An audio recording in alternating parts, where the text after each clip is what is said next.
नमस्कार, आदाब दोस्तों। न्यूज़ टुडे में आपका स्वागत है। झारखंड विधानसभा चुनाव के दूसरे फेज की वोटिंग 20 नवंबर को होगी।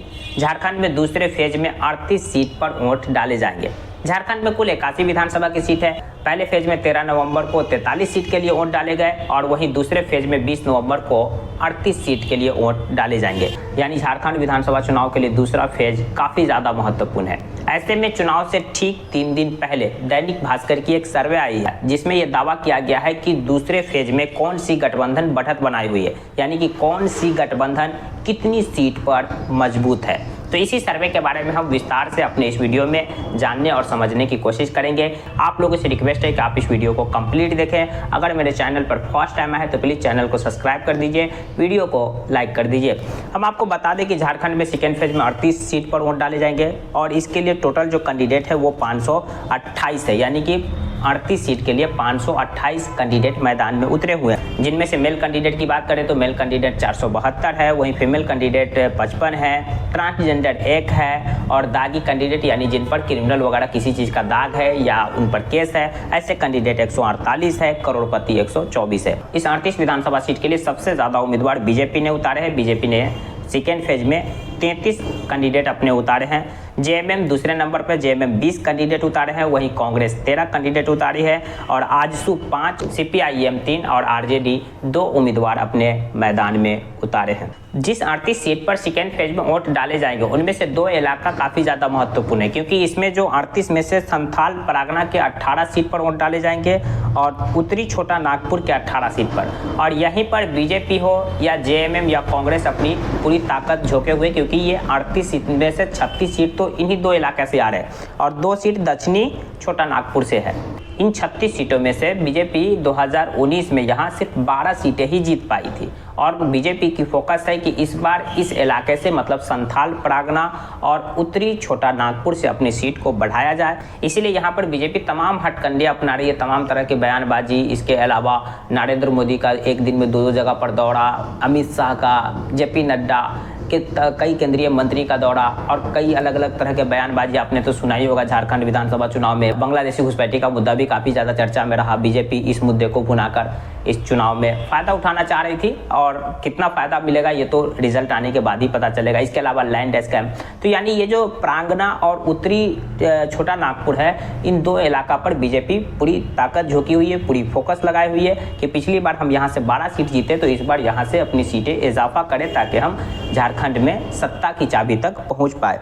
और बताया जा रहा है कि झारखंड में जो बीजेपी तमाम जो हथकंडे अपना रही, इस हथकंडे अपनाने से उन्हें इस बार फ़ायदा मिल सकता है और इस बार वो 15 से 18 सीटें इन 2 इलाका से जीत सकती है। वहीं जो 2 सीट है दक्षिण छोटा नागपुर, यहाँ पर 1 सीट बीजेपी जीत सकती है और 1 सीट इंडिया गठबंधन जीत सकती है। 2019 में भी यही हाल रहा था, 1 सीट बीजेपी के खाते में गई थी और 1 सीट इंडिया ब्लॉक के खाते में गई थी।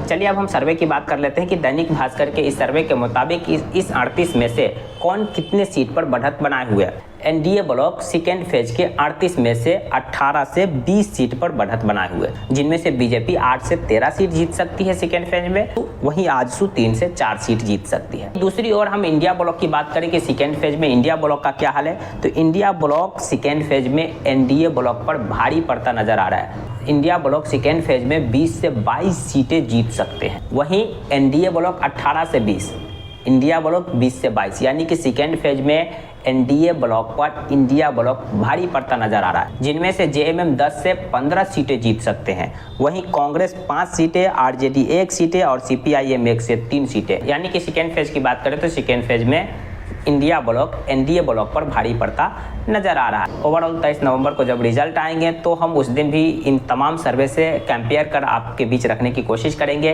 कि इनमें से कितना सर्वे सच साबित हुआ, कितना सर्वे सही साबित हुआ, क्योंकि पिछले कुछ चुनावों के रिकॉर्ड हमने देखे हैं तो उस रिकॉर्ड के हिसाब से इस समय देश में जो न्यूज एजेंसियाँ सर्वे करती है उनके सर्वे का आकलन सही नहीं हो पाता है। चाहे वो लोकसभा चुनाव को देख लीजिए या फिर हरियाणा या फिर मध्य प्रदेश या फिर छत्तीसगढ़ विधानसभा चुनाव को देख लीजिए। लोकसभा चुनाव में जहां तमाम सर्वे 400 350 सीटें केंद्र में मोदी सरकार या बीजेपी को दे रहे थे, तो वहीं उनकी सीटें सिर्फ 240 आई। वहीं विधानसभा चुनाव में जहां कई सर्वे मध्य प्रदेश में कांग्रेस की सरकार बनने का दावा कर रही थी, तो वहीं छत्तीसगढ़ में भी कांग्रेस की सरकार बनने का दावा कर रही थी और हरियाणा में भी कांग्रेस की सरकार बनने का दावा कर रही थी। लेकिन इन सब के विपरीत परिणाम देखने को मिले।